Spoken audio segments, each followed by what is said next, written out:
This video makes one argument. Greenland shows that sovereignty is never absolute when geography and power collide. It does not defend a policy or a politician. This would be true under any US president and any Danish prime minister. Ridicule and the loss of substance. When Greenland briefly became a global headline, it was treated as a joke.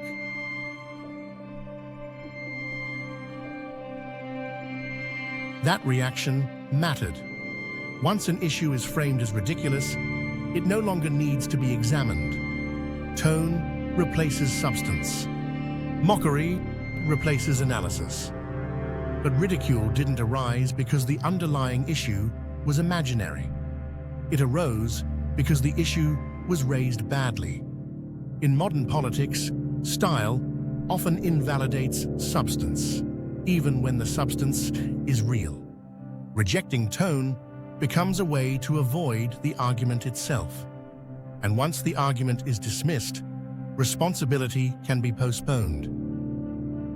Greenland as a strategic constraint. Strip away politics, and Greenland presents a simple fact. It sits where it sits, between North America and Europe at the gateway to the Arctic.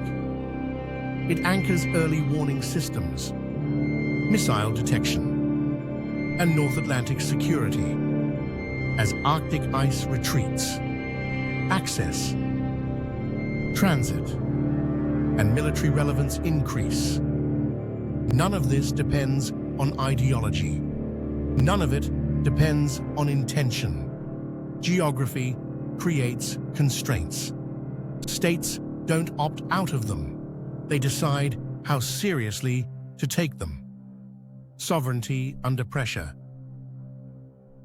Greenland is autonomous. Denmark is sovereign. Those facts matter, but they don't end the analysis.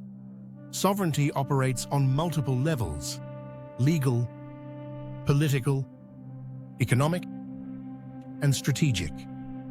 Territory can be legally sovereign while remaining strategically dependent.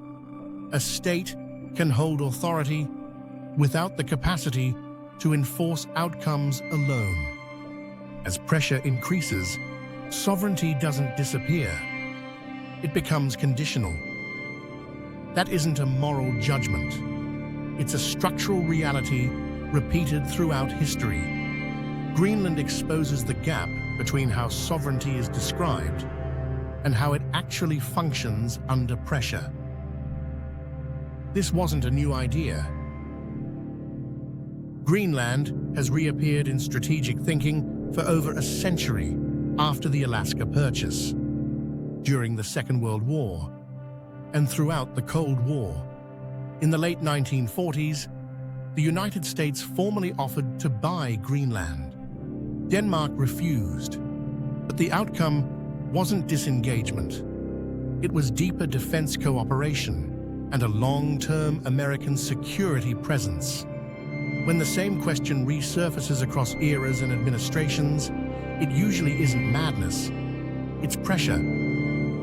Greenland keeps returning to attention because its strategic relevance keeps returning with it.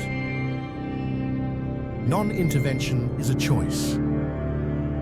Many critics treated disengagement as a moral position. If we don't discuss power, if we don't acknowledge pressure, then we can claim distance from the outcome.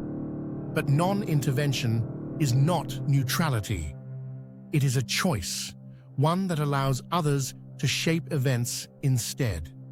Power vacuums do not remain empty. They are filled by whoever is willing to act.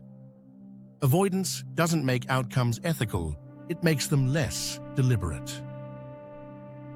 Responsibility without ownership. Greenland does not demand annexation. It does not require ownership. It requires seriousness. If a state benefits from a strategic order, it inherits responsibility for maintaining it. Law follows order. Order does not follow law. The real failure in the Greenland debate wasn't raising the question. It was pretending the question didn't exist. Greenland doesn't demand control. It demands responsibility. Conclusion: Greenland is not an exception. It is a reminder. Sovereignty is conditional. Non-intervention has consequences. Strategic realities do not disappear because we avoid them.